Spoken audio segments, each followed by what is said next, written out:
کہے گا بیٹا نماز تو تم پڑھتے ہو, لیکن وہ نماز جو تمہیں چوری سے نہ بچائے وہ نماز نہیں ہے. تو اس کو پتہ ہی نہیں ہے بیٹا کر کیا رہا ہے گھر میں, تو وہ باپ نصیحت کر سکتا ہے؟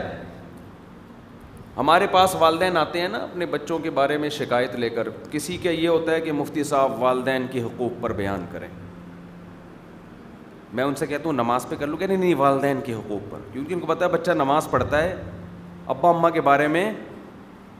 اچھا ایک بات میں آپ کو بتا دوں, جو دیندار بچہ ہے نا ابا اماں کو بھی وہی سمجھتا ہے. ماں باپ یہ چاہتے ہیں کہ اپنے بچے کو اپنے حقوق تو سکھا دیں, ہم اللہ کے حقوق نہ سکھائیں. تو جو اللہ کا نہیں بنے گا وہ آپ کا بھی نہیں بنے گا. اپنے بچے کو دیندار بناؤ. دیکھو ہم نے اپنے والدین کی جو جتنی ہم مدرسے میں جانے سے پہلے محبت تھی نا, مدرسے میں جانے کے بعد وہ محبت بڑھ گئی ہماری.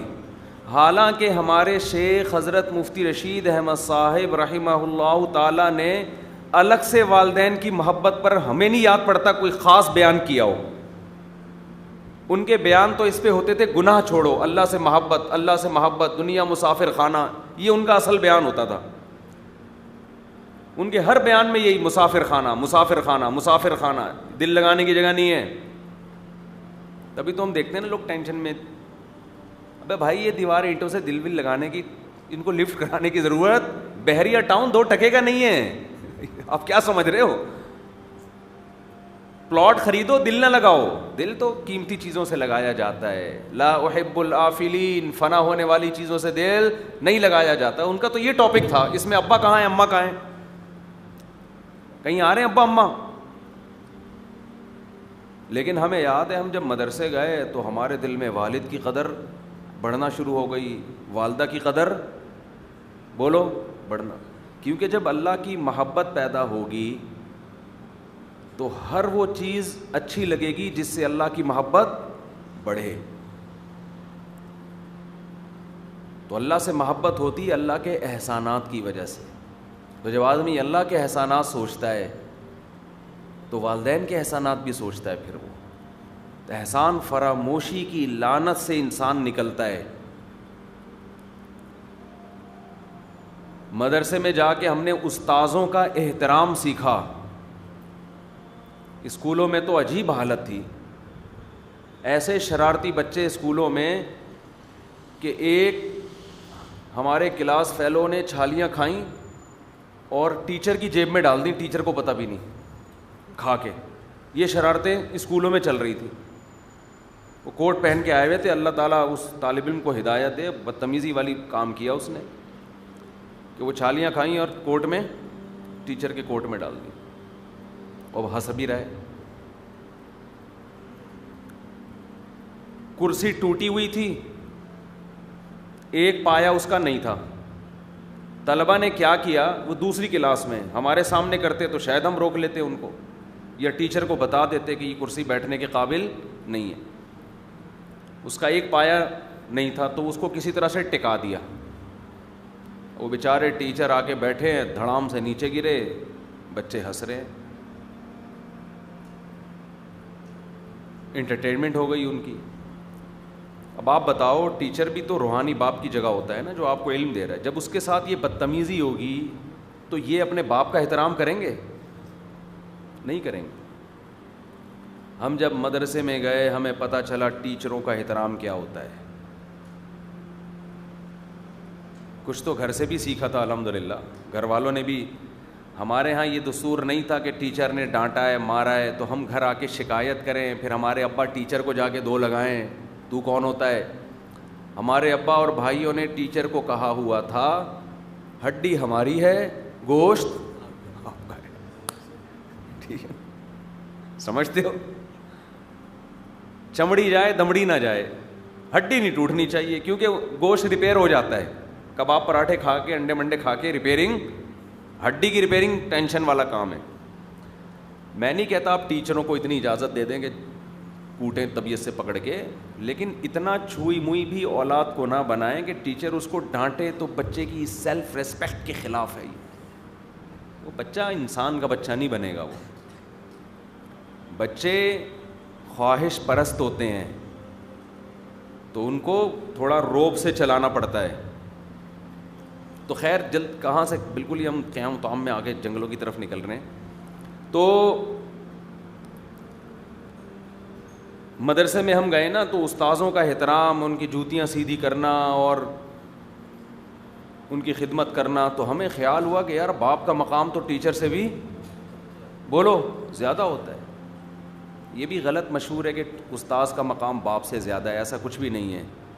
اسلام میں جو باپ اور ماں کا مقام ہے وہ استاذ, پیر و مرشد, شیخ و مرشد سب سے زیادہ ہے. باپ سب سے پہلے باپ ہے, اس کے بعد باقی سب آتے ہیں.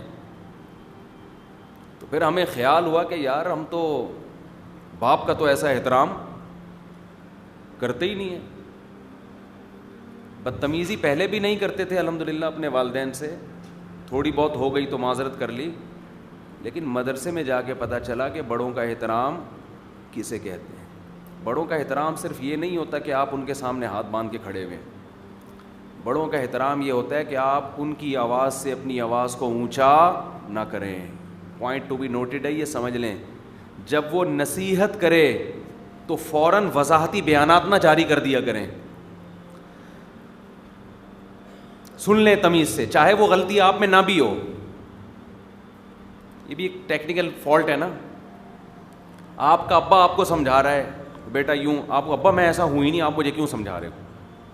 آپ کا ابا آپ کو سمجھا رہا ہے بیٹا فجر کی نماز ٹائم پہ پڑھ لیا کرو. ابا ٹائم پہ ہی تو پڑھتا ہوں میں, یہ چل رہا ہے نا آج کل مارکیٹ میں.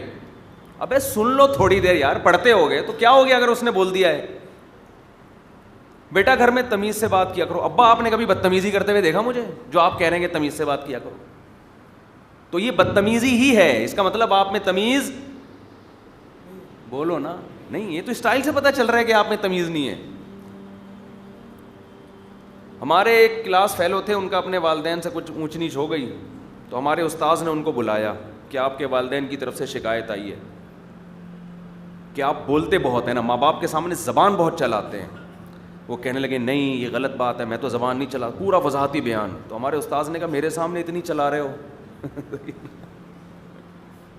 یہ تو تمہارے عمل سے پتہ چل رہا ہے کہ تم چلاتے ہو. 100 دفعہ بولو میں زبان نہیں چلاتا, چلا رہے ہو نا. اصولی طور پر یہ تھا کہ اگر آپ کو بلایا گیا ہے کہ آپ والدین کے سامنے زبان چلاتے ہو تو آپ بولو انشاءاللہ آئندہ میں کوشش کروں گا, ختم. اپنے عمل سے پتہ چلتا ہے بھائی یہ زبان نہیں چلاتا. تو ماں باپ کے سامنے وضاحتی بیانات, غلطی کو نہ ماننا, بھائی ہے ٹھیک ہے, نہیں بھی ہے تو سوری ابا آئندہ تھوڑا خیال کریں گے.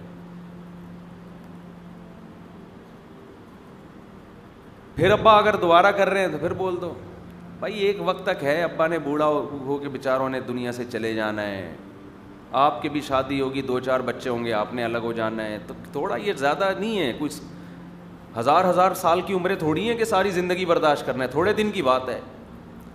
جو احسانات ہیں احسانات وہ اتنے زیادہ ہیں کہ ان احسانات کے سمندر میں آپ ڈوبے ہوئے ہو.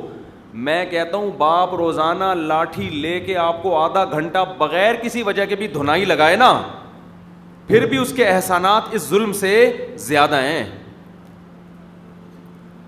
آپ کا کوئی روٹی پانی بند کر دے, روڈ پہ پھینک کے چلا جائے آپ کو, آپ بولو گے ڈنڈے سے مجھے روزانہ آدھا گھنٹہ کوٹ دیا کرو, مجھے گھر دے دو, مجھے عزت دے دو, مجھے روٹی دے دو, میں تیار ہوں, 2-4 تھپڑ مجھے روزانہ لگا دیا کرو. کیونکہ جس نعمت میں انسان پلتا اور بڑھتا ہے اس نعمت کی انسان میں قدر نہیں ہوتی. نعمت کی قدر جب ہوتی ہے جب نعمت چھنتی ہے. جس عزت کے ساتھ باپ اور ماں کھلاتے ہیں نا اولاد کو, کون پوچھتا ہے آپ بتاؤ. جس کا کہیں رشتہ لینے جاؤ اب پوچھیں آپ کے والد صاحب, بولے ہیں ہی نہیں, کوئی دے گا رشتہ, ہے ہی نہیں, سڑک پہ ملا تھا میں, پتہ ہی نہیں ہے. انگریزوں میں مل جاتا ہے اس کو زیادہ, وہ ویل ڈن یار, زبردست لبرل آدمی ہے بہت ماشاء اللہ ماشاء. ابا کا ان کو پتہ ہوتا ہی نہیں ہے, براڈ مائنڈیڈ. ان کے ہاں مل جائے گا لیکن ملے گی پھر اسی ٹائپ کی, وہ 2-4 بچے لا کے آپ کے کھاتے میں ڈال دے گی. کہ ان کا بھی پتہ نہیں چل رہا تھا تو میں نے کہا چلو یہ آپ کے کھاتے میں, ان بچوں کا بھی ابا کا پتہ نہیں چل رہا تھا. عزت دار لوگ اور خاندانی لوگوں کے ہاں فادر ہوتے ہیں, سمجھتے ہو انسان کی عزت کی جو پہلی اکائی ہے نا وہ باپ سے شروع ہوتی ہے. سب سے پہلی جو اکائی ہے نا کہ آپ قابل عزت ہے یا نہیں ہے, تو سب سے پہلا یہ شروع کہاں سے ہوتا ہے؟ آپ کے فادر ہیں آپ کے فادر.